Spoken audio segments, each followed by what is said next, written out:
Hello dear friends, welcome back to my new tutorial. आज का video काफ़ी important होने वाला है उन सारे स्टूडेंट्स के लिए जो काफ़ी डिमांड कर रहे थे कि सर एग्जाम्स के पॉइंट ऑफ व्यू से कुछ क्वेश्चंस बता दीजिए। ये पूरी सीरीज जो है बहुत ही अच्छा टॉपिक होने वाला है और बहुत ही अच्छा वीडियो है। इसको आप नोट करते रहिए क्योंकि आपके point of view, exam point of view सारे इंपॉर्टेंट है। कुछ क्वेश्चन मेनली 20 क्वेश्चन के ऊपर हम डिस्कस करेंगे जो मैक्सिमम पॉसिबिलिटी है कि वो एग्जाम में आते हैं। मैक्सिमम पॉसिबिलिटी इन्हीं क्वेश्चनों की रहती है, तो याद रखिए 20 इंपॉर्टेंट क्वेश्चन इस पूरे पेपर में, इस पूरे वीडियो में भी डिस्कस करने वाला हूँ। और मैं आपको बताऊंगा कि इसमें क्या क्या आप कैसे कोई भी क्वेश्चन को कैसे लिखें। तो डिस्कस करते हैं स्टार्टिंग से। सबसे पहला क्वेश्चन है, what do you understand by SSC. SSC आप सभी जानते हैं, करदाता। करदाता हम किसे कहते हैं? ठीक है, टैक्स पेयर है, सीधी सी बात है। मैं आपको लिख के बता देता हूँ। देखो, एसएससी को बोलते हैं करदाता, ये आप देखते रहिए, करदाता। ठीक है, अब करदाता किसे कहते हैं ये कह रहे हैं आप। ये बहुत बार क्वेश्चन पूछता है, कई बार इंटरव्यू में पूछते हैं। मैं आपको इसको साथ साथ ही लेके चलता हूँ। सबसे पहली बात है, आपको इसको सेक्शन लिखना है, इसका सेक्शन भी लिख लीजिए ना। अंडर सेक्शन 2 सब सेक्शन 7 है। ठीक, इसका अब इसको क्या बोलते हैं मैं यहाँ पर लिख देता हूँ। The person who is liable to pay tax. ठीक है, person who is liable to pay tax. एक पॉइंट ये हो सकता है, दो तीन पॉइंट आप लिख सकते हैं इसमें। सेकंड पॉइंट मतलब हिंदी में अगर हम बात करें कि भाई वो व्यक्ति जिस टैक्स देने के लिए योग्य हो चुका हो, मतलब कर देने योग्य हो चुका हो, उस व्यक्ति को करदाता कहते हैं। ठीक है, सेकंड पॉइंट इसी का ये भी लिख सकते हैं, the person who is liable to pay penalty and interest along with the tax.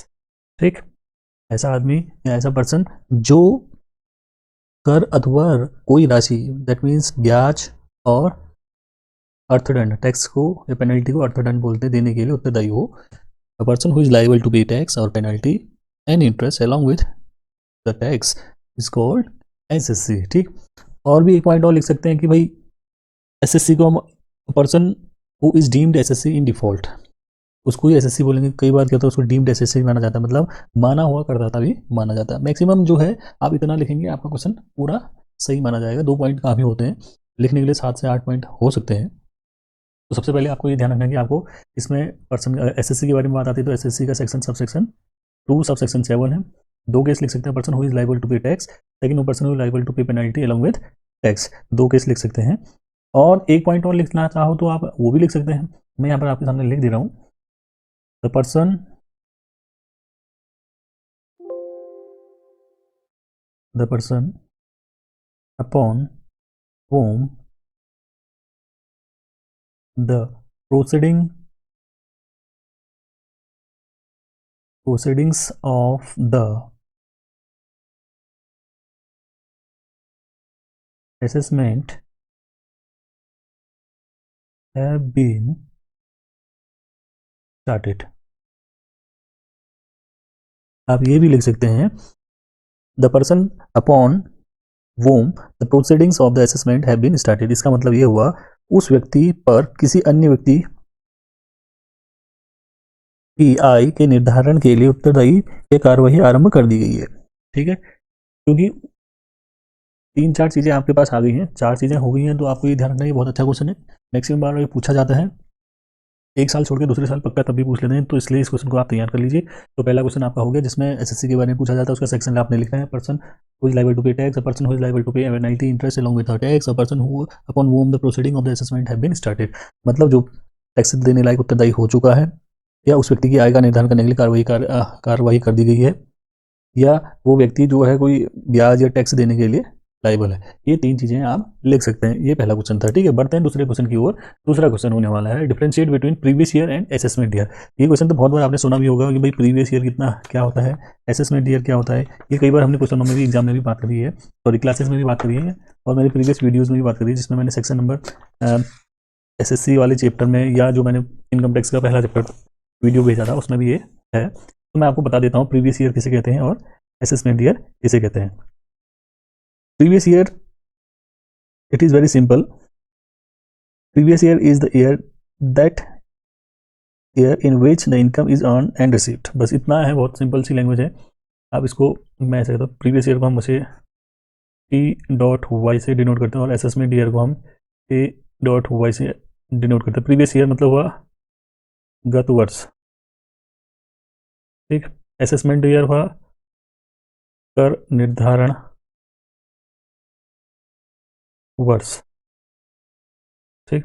तो आपको बताना है कि भाई प्रीवियस ईयर क्या होता है, प्रीवियस ईयर, ठीक है। प्रीवियस ईयर के बारे में बता रहा हूँ आपको।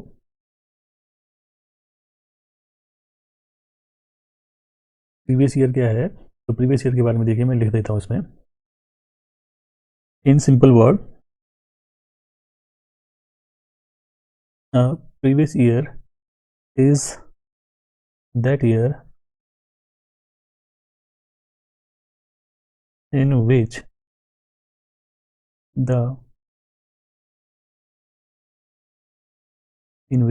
the income is earned and received, ठीक। तो आपको समझ में आ गया होगा प्रीवियस ईयर का मतलब क्या होता है। प्रीवियस ईयर का मतलब हुआ वह वर्ष जिसमें आय कमाई जाती है, उसे बोला जाता है गत वर्ष, ठीक है। अब सेकंड है कि इसी का सेकंड पार्ट मैं बात कर लेता हूँ। सेकंड सेकंड है इसके अंदर ही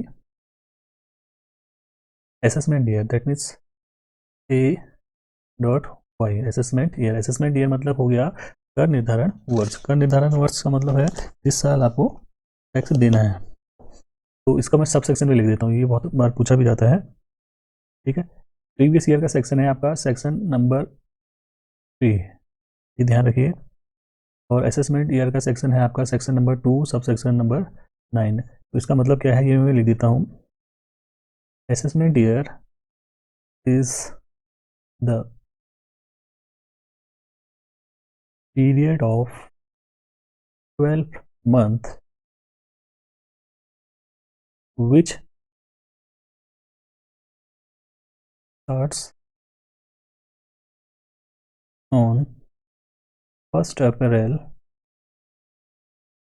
of every year and ends on 31st March of next year, ठीक। इसका मतलब हो गया कर निर्धारण वर्ष, जिसे हम असेसमेंट ईयर भी कहते हैं, का सही 12 महीने की वो अवधि या ड्यूरेशन जो हर साल 1 अप्रैल से लेकर 1 अप्रैल से लेकर 31 मार्च तक कहा जाता है। तो ये 31 मार्च तक होता है, समाप्त होता है, ठीक है, एंड होता है। एक टैक्स पेयर जो है अपनी लास्ट प्रीवियस ईयर पे, जो प्रीवियस ईयर की प्रीवियस फाइनेंशियल ईयर की जो इनकम होती है, अगले फाइनेंशियल ईयर पे टैक्स पेड करता है और जिस जिस ईयर वो टैक्स पेड करता है उसी को टैक्स असेसमेंट ईयर कहते हैं या असेसमेंट ईयर कहते हैं, ठीक है। ये क्वेश्चन बहुत बार पूछा जाता है, मेनली आपको इसके सेक्शन याद रखने हैं। प्रीवियस ईयर का मतलब आपको समझ में आ गया होगा कि भाई प्रीवियस ईयर का सेक्शन एक तो आपको ये याद रखना है, ठीक है। और इसका सब सेक्शन है 2-9, ठीक। प्रीवियस ईयर पिछले साल का, इस साल इस आपने एसएससी ने इनकम अर्न की है, और असेसमेंट ईयर हुआ जो इस साल है, या दैट मीन्स इस साल टैक्स पेएबल होता है, खासकर 12 महीने का टाइम होता है। तो ये क्वेश्चन नंबर रहा 2, ठीक है। बढ़ते हैं तीसरे क्वेश्चन की ओर। नाउ नेक्स्ट क्वेश्चन में हम बात करेंगे define annual value and state the deductions that are allowed from annual value. Annual value क्या होती है और कौन कौन सी डिडक्शन जो हैं अलाउ किए जाते हैं, स्वीकृत किए जाते हैं एनुअल वैल्यू से, ठीक है। ये सबसे पहली बात है, हाउस प्रॉपर्टी का क्वेश्चन है, ठीक है। आपने जिसने पहले वीडियो देखे होंगे हाउस प्रॉपर्टी का, एचपी का पहले वाली वीडियो में ही मैंने ये पूरा डिफाइन कर रखा है, और एचपी का सेकंड वीडियो में भी मैंने कई चीज़ें डिफाइन कर रखी है। अगर आपके पास टाइम है जो भी इस वीडियो को देख रहे हैं, इसको पक्का देखिए, आपको और ज़्यादा डिटेल में देखने को समझने को मिलेगा, ठीक है। हम बात करते हैं सबसे पहले एनुअल वैल्यू क्या होती है। मैं आपको बताता हूँ, मैं यहाँ पर लिख भी देता हूँ, आप लोग नोट भी कर लीजिए ताकि आपके बाद में काम आ जाए, ठीक है। एनुअल वैल्यू जो होती है, it is the value for which a property can be let out from year two year. भाई ये ऐसी वैल्यू एनुअल वैल्यू से हम वार्षिक मूल्यांकन कहते हैं, ये ऐसी वैल्यू है जिसको प्रॉपर जिसमें प्रॉपर्टी को लेट आउट किया जाता है, कोई भी प्रॉपर्टी को लेट आउट किया जाता है, मतलब किराए पे लगाया जाता है साल दर साल, उसको एनुअल वैल्यू कहते हैं। ठीक है। अब एक एक क्वेश्चन और आता है इसी का, ये जो सेकंड इसमें पूछा कभी, ये तो हो गया आपका एनुअल वैल्यू क्या होती है। इसी के साथ साथ अब मैं आपको बता देता हूँ हाउ टू फाइंड आउट एवी। ठीक, ये अगर आपने लिख लिया होगा तो इसी के आगे लिख देता हूँ, मैं इसको मिटा रहा हूँ। ठीक, एक और चीज़ हो गया हाउ, एक क्वेश्चन और भी ऐड हो सकता है, how to find A V, annual value. भाई सबसे पहली बात है, एनुअल वैल्यू का जो सेक्शन है वो मैं लिख देता हूँ, अंडर सेक्शन जो है यहाँ पर आप ध्यान देना 23(1). ठीक, तो सबसे पहली बात है कि आपको जीएवी कैलकुलेट करनी आनी चाहिए। GAV gross annual value, gross annual value जितनी भी आएगी, ध्यान से सुनिए, जितनी भी ग्रॉस एनुअल वैल्यू आएगी, ये अंडरलाइन ही है, ये तो कई बार बच्चे गड़बड़ कर जाते हैं। अब मैं इसका आंसर बता रहा हूँ, जैसे जो भी जीएवी आई ग्रॉस एनुअल वैल्यू, वो हमारी जितनी भी है उसमें से हम लेस करेंगे MT municipal tax. Municipal tax जितना भी गिवन होगा माइनस होने के बाद जो बचेगा उसे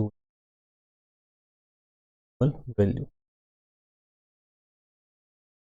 ठीक है। अब जो आप डिडक्शन होने हैं यहाँ पर होंगे, अब कौन कौन से डिडक्शन होंगे इसके बारे में बता देता हूँ आपको। एनुअल वैल्यू के साथ साथ अब इसका आगे का मैं मिटा के रख देता हूँ थोड़ा पहले, इतना तो हमने कैलकुलेट कर लेंगे। एनुअल वैल्यू, जब आपके पास एनुअल वैल्यू आ जाती है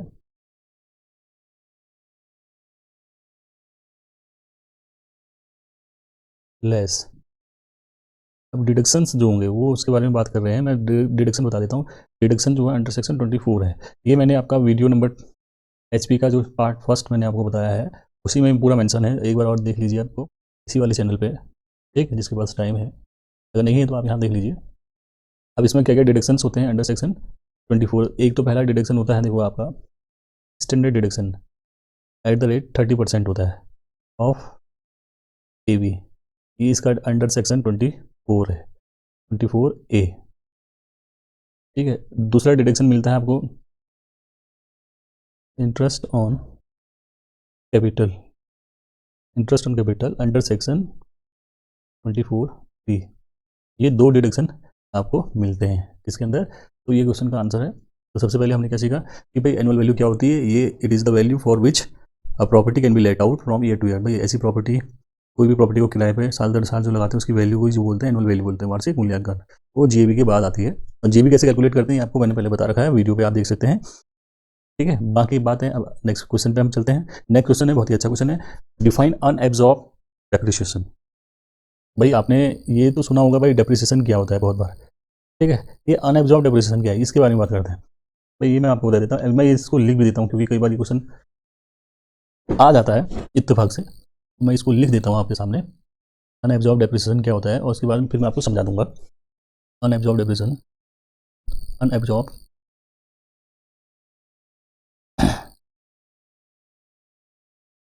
UD, unabsorbed depreciation refers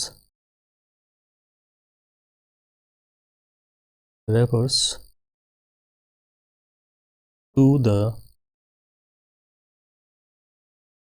portion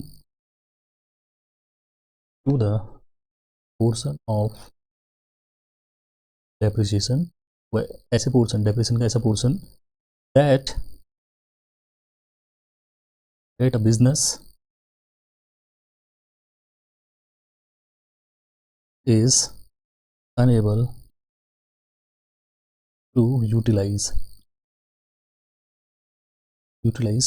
for reducing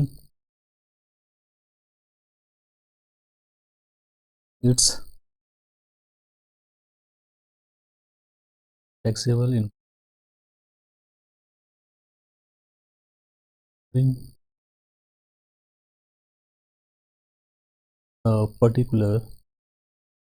during a particular financial year। ठीक, भाई इतना ही है। भाई और भी चीज़ें हम इसमें लिख सकते हैं, देखो अनएब्जॉर्ब डेप्रिसिएशन जो होता है ऐसा पोर्शन है डेप्रिसिएशन का जो बिजनेस में हम यूटिलाइज नहीं कर पाए किसी भी पर्टिकुलर ईयर पे, क्योंकि आपके जो एक्सपेंसेस हैं वो ज़्यादा एक्सीड हो गए हैं टैक्सेबल इनकम से। तो उस केस पे क्या होगा, ये कब अकर होता है, this can be occur when depreciation expenses exceed the taxable income in given year. तो कई बार क्या होता है कि आपके किसी एक फाइनेंशियल ईयर पे जो टैक्सेबल इनकम होती है उसको रिड्यूस करने के लिए अगर आप डेप्रेशन का प्रयोग नहीं कर पाते हैं या डेप्रेशन का यूज़ नहीं कर पाते तो अनएब्जॉर्ब रह जाता है, दैट मीन्स उसका यूज़ नहीं कर पाए। यहाँ पर एक वर्ड जो है ये यूटिलाइज जो है ये बहुत इंपॉर्टेंट है। आप एक पर्टिकुलर ईयर पे आप डेप्रेशन को यूटिलाइज नहीं कर पाए अपनी इनकम से रिड्यूस कराने में, तो वो इनकम जो है वो डेप्रेशन क्या कहलाएगा, अनयूटिलाइज या अनएब्जॉर्ब डेप्रिसिएशन। ठीक, लिखा ना depreciation, unabsorbed depreciation refers to the portion of depreciation that business is unable, जो बिजनेस अनेबल है to utilise for reducing its taxable income, अपनी टैक्सेबल इनकम को रिड्यूस करने के लिए यूज़ नहीं कर पाया है, अनयूटिलाइज, अनेबल टू यूटिलाइज किसी फाइनेंशियल ईयर में, उसको हम क्या बोलेंगे, अनएब्जॉर्ब डेप्रिसिएशन। ठीक है, ये कब होता है और इसको हम क्या कर सकते हैं, अनएब्जॉर्ब डेप्रिसिएशन जो can carry forward for future years and set of against taxable income. भाई आप एक चीज़ और लिख लेना इसमें, इसको हम कैरी फॉरवर्ड कर सकते हैं, carry forward to future years, ये भी लिख लेना आप, फॉर सेट ऑफ मतलब उसकी भरपाई, set of against, set of against taxable income. ठीक है, इसका मतलब ये है, और इसको मैं एक बार थोड़ा रुक के आपके सामने लिख, ध्यान से देख लीजिए एक बार, और इसको पॉज करके आप लिख लेना पक्का, ये आपके काम आएगा, बहुत कम बुकों में ये मिलता है। ठीक, तो अनएब्जॉर्ब डेप्रिसिएशन वो है कि जिस पोर्शन को हम यूटिलाइज नहीं कर पाए बिजनेस से, क्यों नहीं यूटिलाइज नहीं कर पाए, ताकि हमारा बिजनेस में टैक्सेबल इनकम कम हो पाए किसी फाइनेंशियल ईयर में। अब होता क्या है कि इस अनएब्जॉर्ब डेप्रिसिएशन को हम आने वाले सालों में कैरी फॉरवर्ड कर सकते हैं, उसकी भरपाई जिसे हम बोलते हैं सेट ऑफ टैक्सेबल इनकम के अगेंस्ट कर सकते हैं। ठीक है, ये तो रहा आपका नेक्स्ट क्वेश्चन। अब चलते हैं नेक्स्ट क्वेश्चन के ऊपर। नेक्स्ट क्वेश्चन है आपका, describe any 5 items of incomes which can be included under the head of other source. Other source के अंदर कौन कौन से ऐसी इनकम्स आती हैं, इसके बारे में बात करते हैं। मैं इन्होंने 5 कह रखा है क्वेश्चन में, कई बार ज़्यादा भी पूछ लेता, मैं आपको थोड़ी ज़्यादा बताने की कोशिश करता हूँ। अदर सोर्स में देखो हमारे पास 5 हेड होते हैं, मैं आपको पहले बता देता हूँ। आपको इनकम टैक्स में कितने हेड होते हैं आप सभी को पता है, 5 हेड्स होते हैं। इनकम टैक्स के 5 हेड होते हैं, ये आपको पता होना चाहिए। तो ये हमको पता है कि salary, HP, business and profession, then capital gain, last आया अदर सोर्स। अब भाई ये 4 हेड तो आपको पता चल गई, 1 2 3 4, 1 से लेकर 4 तक। ये 5th हेड जो है इसमें कौन कौन से आइटम आएंगे, ये क्वेश्चन ने पूछ रखा है आपसे। तो ये 4 हेड तो, और इनके अंदर जो जो चीज़ें आती है ये इसके अंदर आनी नहीं है अदर सोर्स के अंदर। अब क्या क्या आएगा उसके बारे में मैं आपको एक बार डिटेल में बता देता हूँ। कुछ पॉइंट्स आएंगे, देखो क्या क्या इनकम आ सकती है अदर सोर्स, ये थोड़ा आपको ध्यान देना है, कौन कौन सी चीज़ें आएंगी मैं बता रहा हूँ आपको अदर सोर्स के अंदर। देखो पॉइंट वाइज मैं बता देता हूँ। 1, आप लिख लेना इसको। सबसे पहला है income from interest, income from interest. Second लिख लीजिए आप, income from lottery, comma crossword, comma dream 11,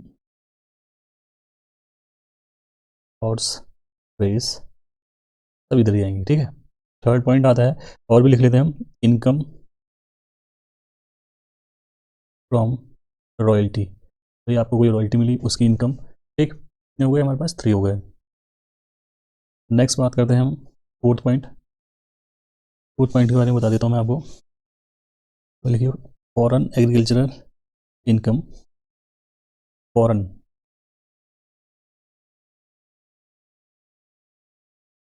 agricultural income. ठीक, देन फिफ्थ और लिख लेते हैं 5, तो पहले आपको बताने हैं मुझे, देन उसके बाद भी अगर एक्स्ट्रा है तो वो सब मैं बता देता हूँ आपको। जैसे अगला है एक और आता है salary, salary of MLA, public MPs, जितने भी सांसद और विधायक हैं उनकी सैलरी। ठीक है, नेक्स्ट और बता देते हैं आपको, 5 तो बहुत इंपॉर्टेंट है, और भी लिख देता हूँ मैं। सिक्स पॉइंट बताता हूँ मैं आपको, देखिए 6 यहाँ पर लिख देता हूँ। 6 6 है family pension,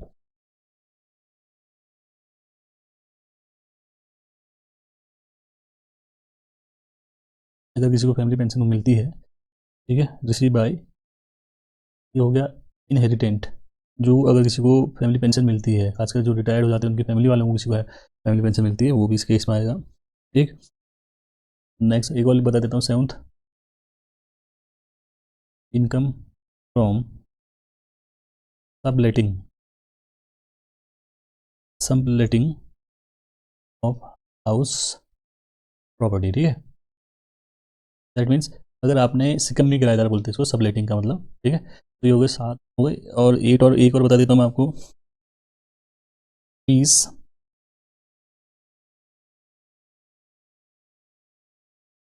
fees receive by director, अगर किसी डायरेक्टर ने फीस रिसीव की है वो भी इसी के अंदर आएगी। ठीक है। ऐसी कई चीज़ें हो सकती हैं। फिलहाल मेजर मेजर मैंने आपको 8 बता दी हैं। इसको एक बार दोबारा मैं रिपीट कर देता हूँ, देखिए कौन सी चीज़ें, और एक बार इसको एक्सप्लेन भी कर देता हूँ देख लिए। एक तो है आपका, देखिए सबसे पहले जो सबसे पहला पॉइंट लिखा है वो देखिए, इनकम, इनकम फ्रॉम इंटरेस्ट। जो भी इंटरेस्ट आएगा किसी भी आपके पास कोई भी चीज़ से आपका इंटरेस्ट आता है, खासकर बैंक से या पोस्ट ऑफिस से जो इंटरेस्ट आता है वो सब इसी कैटेगरी में आ जाएगा। ठीक। पहला तो पॉइंट ये हो गया। सेकंड केस बहुत अच्छा है, ये आपको याद भी रहेगा लंबे समय तक, इनकम फ्रॉम लॉटरी, क्योंकि हमें भी अपने टाइम से याद है इनकम फ्रॉम लॉटरी। अगर लॉटरी है, क्रॉसवर्ड पजल है, ड्रीम इलेवन, सट्टा कहते हैं, हॉर्स रेस है, या गैम्बलिंग भी कह सकते हैं, जुआ कहते हैं इनसे। ठीक है। और भी कोई चीज़ें हो सकती हैं जो इसके अंदर आएंगे। ठीक है। एक और हो गया आपका, थर्ड पॉइंट हो गया इनकम फ्रॉम रॉयल्टी, अगर रॉयल्टी किसी को मिलती है वो भी इसके अंदर आएगी। फोर्थ पॉइंट है इनकम फ्रॉम, ये बहुत अच्छा पॉइंट है, फॉरेन एग्रीकल्चरल इनकम। देखो इंडियन एग्रीकल्चर इनकम एग्जाम्प्ट होती है, मगर फॉरेन से अगर जो चीज़ मिलती है वो टैक्सेबल होती है, अदर सोर्स के अंदर आती है, हमेशा ध्यान रखने, बहुत अच्छा पॉइंट है। एक और है salary of MPs and MLA, आपको पता है विधायक साहब, विधायक, और ये हो जाएगा सांसद। ठीक है। इनकी जो इनकम है या इनको जो सैलरी मिलेगी वो अदर सोर्स की कैटेगरी में आती है। एक और पॉइंट था 6 पॉइंट, फैमिली पेंशन, अगर किसी रिटायर्ड पर्सन के उनके उत्तराधिकारी को, जिसे इनहेरिटेंस बोलते हैं, उनको फैमिली पेंशन जो मिलेगी वो अदर सोर्स की इनकम आएगी। ठीक। और subletting of house, subletting house का मतलब एक किराएदार को आपने दिया, देन उसने भी अपने अंदर कोई किराएदार रख दिया, उससे जो इनकम आएगी वो सबलेटिंग ऑफ हाउस प्रॉपर्टी कहते हैं। वो इनकम जो आएगी उस इनकम फ्रॉम हाउस प्रॉपर्टी ना होगी, income from subletting of house जो होगी वो क्या होगी, अदर सोर्स की इनकम कहलाती है। ठीक है। एक और पॉइंट है आपका, देखो 8 point, fees receive by director, director ने अगर कोई फीस रिसीव की है, किसी डिपार्टमेंट का कोई डायरेक्टर या कंपनी का डायरेक्टर, उसको जो फीस मिलेगी वो भी अदर सोर्स के अंदर आएगी। ठीक है।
नाउ अब बात करेंगे हम क्वेश्चन नंबर 8 के बारे में। ये क्वेश्चन होने वाला है, discuss the short term and long term capital gain. Long term capital gain के बारे में पूछ रखा है और शॉर्ट टर्म कैपिटल गेन क्या होता है। आपको अगर ये क्वेश्चन शॉर्ट में आता है तो आपको पहले इसको डिस्क्राइब करना है, STCG, ठीक है, और ये हुआ LTCG।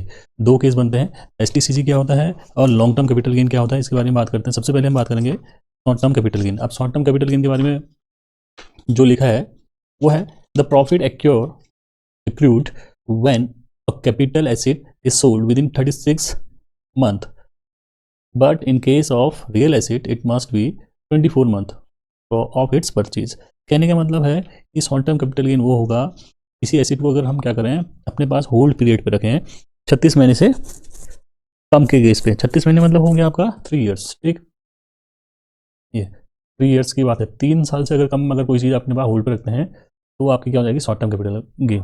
मगर 24 महीने मतलब 2 years. Real assets, real estate का काम, रियल इस्टेट में क्या क्या आते हैं, बिल्डिंग्स आती हैं, ठीक है, बिल्डिंग्स आती हैं, प्रॉपर्टीज़ आती हैं, लैंड्स, प्लॉट्स, इसके ऊपर बात होती है। ये जो है 24 महीने मतलब 2 साल का केस बनेगा, किस केस पे, रियल एसेट के केस में। तो अगर उसकी होल्डिंग पीरियड मतलब किसी एम्प्लॉई या किसी SSC के पास 2 साल से कम तक अगर कोई प्रॉपर्टी है तो वो आपकी शॉर्ट टर्म कैपिटल गेन कहलाएगी। मगर अदर कैपिटल एसेट के केस में अगर 3 साल से कम है, विदिन 3 साल से पहले ही आपका क्या करते हैं, सोल्ड आउट करते हैं हम, तो उस सोल्ड करते हैं 3 साल से पहले ही अगर आप सोल्ड आउट करते हैं तो उस केस में आपको क्या हो जाएगी, वो शॉर्ट टर्म कैपिटल गेन हो जाती है। लॉन्ग टर्म कैपिटल गेन के केस में क्या होता है, 36 महीने के बाद मतलब 3 साल के बाद, 3 इयर्स के बाद आप अगर कोई चीज़ बेचते हैं और 24 महीने के बाद बेचते हैं किसी भी, खासकर अभी 24 महीने 24 मंथ इक्वल्स टू 2 इयर्स जो है वो रियल इस्टेट के केस पे है। याद रखना, ये थोड़ा कंफ्यूज ना करें। रियल इस्टेट मतलब जो बिल्डिंग है या एसेट्स, प्लॉट्स हैं, उनके केस में रियल एस्टेट का जो काम करते हैं। अदर कैपिटल एसेट्स के केस पे क्या होगा, वो होगा आपका 36 महीने के बाद अगर आप इस प्रॉपर्टी को बेचते हैं तो उस केस में जो भी प्रॉफिट अर्न होगा वो लॉन्ग टर्म कैपिटल गेन कहलाएगा, ठीक है। मगर in case of short term capital gain ये 36 महीने से पहले बेचते हैं और 24 महीने के केस पे किस में होगा, पहले बेचेंगे तो उस केस में वो शॉर्ट टर्म कैपिटल गेन कहलाएगा। 3 साल से कम में बेचते हैं तो शॉर्ट टर्म कैपिटल गेन, 3 साल के बाद अगर कोई चीज़ बेचते हैं कैपिटल एसेट, वो लॉन्ग टर्म कैपिटल गेन हो जाती है, ठीक है।